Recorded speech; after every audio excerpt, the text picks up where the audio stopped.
going on, people? Welcome back to Nick J. Francis' channel. I am Nick J. Francis, obviously. And speaking of things that are obvious, Arsenal just slapped Tottenham at the Emirates Stadium 3-1. Very, very dominant performance. Come back from the international break. Didn't have a lot of time to prepare for the game. And it was a very, very dominant is the only word I can use to describe it. They did get a goal. We made one real mistake. One moment that was sloppy. They got a penalty and Kane dispatched from the penalty. It was a really, really good penalty from Kane. There was a long wait. He held his kind of composure. I put it straight down the middle and fooled Aaron Ramsdale. But apart from that, they didn't really have a sniff at goal at all. And I'm not saying the wheels are coming off at Tottenham. It's not a big deal. They lost to us. We're top of the table. We're a good team right now. There's no shame in losing to us at this particular moment in time. But they just didn't really put up much of a fight. They seem like a bit of a shithouse team right now, where they're very aggressive, they're very combative, and that's cool. That's good to see. But the technical side is lacking a little bit. You know, from the first, we've seen on the documentary the way that Arteta gasses the team up before North London derby and says, go out there, hit them with challenges early, be aggressive, and the crowd will back you. That's what he did. That's what I imagine he did, because that's how they came out. The Arsenal team came out super aggressive, pushing for goals really early. I think we had our first shot about 2 or 3 minutes into the game, really early doors, with Martinelli getting down the left-hand side. And it didn't really change. It stayed like that for the first half an hour. We were on these man's neck. Like, it was crazy. They came into the game towards the end of the first half, which is expected because we run about a lot. We put ourselves about a lot. And come about 30, 35 minutes, we always start to trail off a little bit because, you know, we start to be lapses of concentration and it's difficult to keep up that level of intensity for a whole 45 minutes. But then when we went into the second half, you would think it was 1-1 at halftime, and you would think that Conte would really enforce that there was going to be a big difference in terms of the second half. But when it came out to the second half, we did it again. We started really, really quickly, really aggressively. And I don't know what the problem is with Tottenham, or don't know if it's just Arsenal's dominance, but we were absolutely sourcing on them today. And it felt comfortable. As far as I'm concerned, it felt completely comfortable. There was a couple hairy moments, which there's going to be in games, but I never really felt like they were going to come back. You know, towards the end of the game, we're just bopping the ball about. They're not closing. Once we went 3-1 up, it didn't really seem like there was a big fight for them to come back at all. Do you know what I'm saying? They just let it go. They left it, and that was that. So really, really dominant, like I say, dominant performance from us. We're still top of the table, 8 games in, and we're just sourcing right now. Do you know what I'm saying? Our back four looks incredible. Obviously, Aaron Ramsdale didn't really have a huge amount to do. There was a great save he made from a free kick, really well worked free kick. I'm not sure if they were offside or not, but we played a really high line. They slipped in behind and Ramsdale made a good save. But the back four was great. Saliba shouts for man of the match. The guy is doing it week in, week out against top level opposition. He's up against Harry Kane. He's up against Richarlison. These are no slouches. Like, these are very, very good players. And he's putting in top level, potentially man of the match performances. Man of the match for me was between him and Granit Xhaka. He's putting in these types of performances against top level opposition.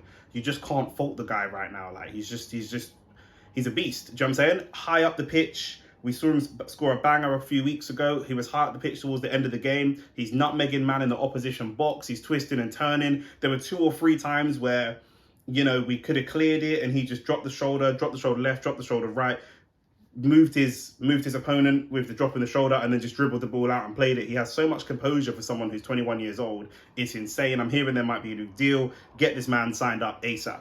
Midfield, we've got Xhaka and Partey, and I think Partey's going overlooked in this game. To me, so like I say, Saliba and Xhaka are the shouts for man of the match. I'm giving it to Granit Xhaka because he's just class today. We'll get on to Granit Xhaka. But the stuff that this Partey guy does in the midfield, no one rates it because he makes it look too easy. It is not that easy against a team like Spurs that are going to press you aggressively with Richarlison there. Richarlison and Son were the guys that started out wide. They're going to press you with Højbjerg pressing you, Bentancur pressing you. Like, these are very good players. And he just looks so composed, bopping the ball about a lot. And, you know, as an Arsenal fan, it's the hope that kills you. If this guy can stay fit and play like this consistently across 38 games in a Premier League season, my God, £45 million would be a steal. But he just can't seem to stay fit. He come back, he had injury problems allegedly with the national team. He came back. We have so many, you know, injury scares, and that's really, really the issue that we're going to face going into this month. We have 9 games to play in this month, every Thursday and Sunday for the rest of the month. Yeah, nine games, and we've got Liverpool next. We're playing on Thursday, Liverpool on Sunday. It's a crazy schedule right now, but it is what it is. If we're going to compete at the top level, that's what we're going to have to do. But we need these guys to stay fit, and we need to rotate the squad really, really well. I like the substitutions. I was glad. I think he's pushed them right to the edge of where they could play. Partey played 72 minutes. Tomiyasu came on for the last 2 minutes. And the goals, the goals that we're scoring are so good. Do you know what I'm saying? So yeah, sorry, I was talking about the midfield.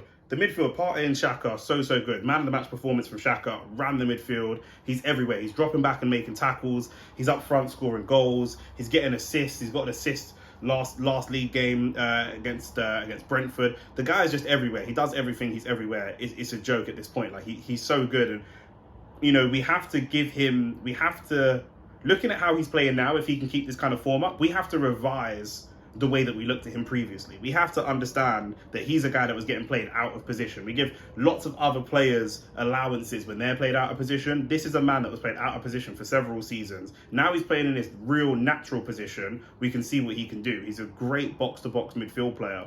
And a lot of people are going to have doubts about him because they've seen him do stupid things in the past, which is understandable, but we're not in the past, we're in the now. And in the now, he's killing it. The front four, Ødegaard was not quiet today, but he just kept it ticking. There was so much.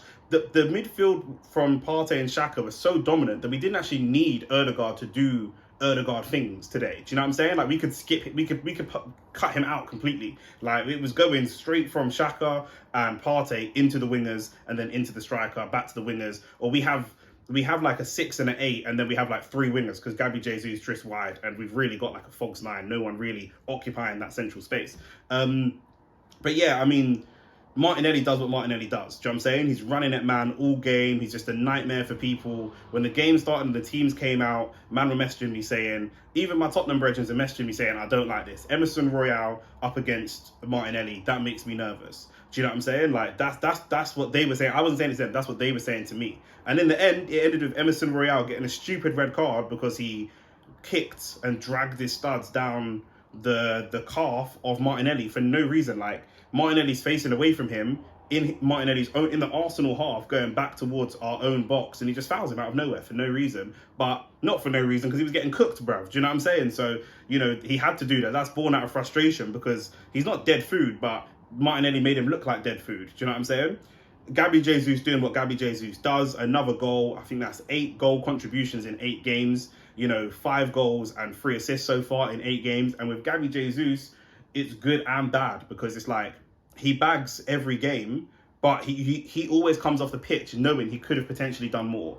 He's so good, but yet there's still more to come from him. And I could see why he's not going to fit into a City team when they need to be banging crazy goals right now. There's no time to wait. But he does fit into an Arsenal team where everyone's young and up and coming. There's a little bit of patience, and you know what I'm saying? So that's cool. He fits into our team so well. And then the boy, bro, the star boy, do you know what I'm saying? Little Chili, Bukayo Saka, bro. These men were doubling up on him, Perisic and Son, and then sometimes Perisic, Son and Højbjerg, all 3 of them doubling up, tripling up on this guy, and still couldn't stop him. And again, what Saka does is he plays the game for a winger and a wide man. He plays the game very simply. A lot of people do not rate some of the stuff these Arsenal players do because they're very simple players, like Xhaka, like Partey, like Saka. These are very simple, straightforward players. Whereas Martinelli will do a lot of the flashy stuff, and he's more in that mold of like a Luis Diaz, where he's going to do some stuff that's going to grab the attention, the highlight reels and all that kind of stuff. Soccer AM, 9 o'clock in the morning, all them things. But Saka just plays the game very simple. And what he does is he's so versatile because all game, you don't know where he's going to go. He can take his man to the byline. He can cut the ball back and go inside. Sometimes he's cutting in for a shot. Sometimes he's cutting in for a cross. Sometimes he's laying it back. He's very versatile on that left-hand side. Every single top Premier League manager we play against, in fact, every single Premier League manager, period, that we play against, puts 2 people on Bukayo Saka. Even more than putting 2 people on Martinelli, they put 2 people on Bukayo Saka, and they put 2 people on Saka for a reason. This guy is the real deal. Do you know what I'm saying? He had 3 goal contributions. He come off the bench for England and had 3 goal contributions, or was involved in all 3 of the goals in the build-up play, and then he was involved in 2 of the goals in the build-up play for in this game. Do you know what I'm saying? So he's not getting goals and assists, and if you're the kind of person who relies on goals and assists to tell you whether or not a player is good, you may not rate him. But if you actually watch this guy play, he's involved in everything good that comes from us. This guy is involved in some, not everything, but a lot of the stuff that happens on his right hand side, Do you know what I'm saying? Especially when he's got someone that's going to overlap and give him a little bit more space. He's so creative. We've got a goal from him, cutting it back to Partey. Partey scored a banger. And then we've got another goal from him cutting inside. And people thought he was going to cut it back. But instead he took the shot, caught Lloris out, caught him unawares a little bit. Do you know what I'm saying? And then Gabby Jesus goes in for the goal. And then the third goal, Granit Xhaka storms in. Martinelli's doing some feet on the occupying a couple man because he's out wide doing feet. Xhaka runs in. Bang, do you know what I'm saying? And that was after, at that point, it was 10 men. But I don't think the red card changed the game that much. We were very dominant. That game, maybe it would have been 2-1 instead of 3-1 without the red card. But at that point, when the red card happened, there was very little sign of these men coming back into the game. So, do you know what I'm saying? Like, that's it. So, like I say, the next league game, we've got a game on Thursday. Next league game is going to be Liverpool, who are currently 2-0 down against Brighton. It's on my TV right now. So hopefully we can get a result against Liverpool. If they're on a bad run of form and they're a bit of a wounded animal, hopefully we can get a result there. And just keep this run going. This is all about momentum. We have to keep this run going. If anything happens, we stumble like we stumbled against United, we have to just keep pushing. Do you know what I mean? We're going to have to use our whole squad. We have to be very, very smart about how we use our whole squad. And the team that plays on Thursday is going to really be a big indicator of the team that's going to play against Liverpool on Sunday. Do you know what I mean? That's all I've got time for right now. Thanks for tuning in. There's going to be much more content coming, so make sure that you like and subscribe. And yeah, bruv, I ain't even got to tell you North London's red. It's been red. Do you know what I'm saying? What we really doing at the end of the day? Come on, let's be sensible. You know, the ones there. Peace.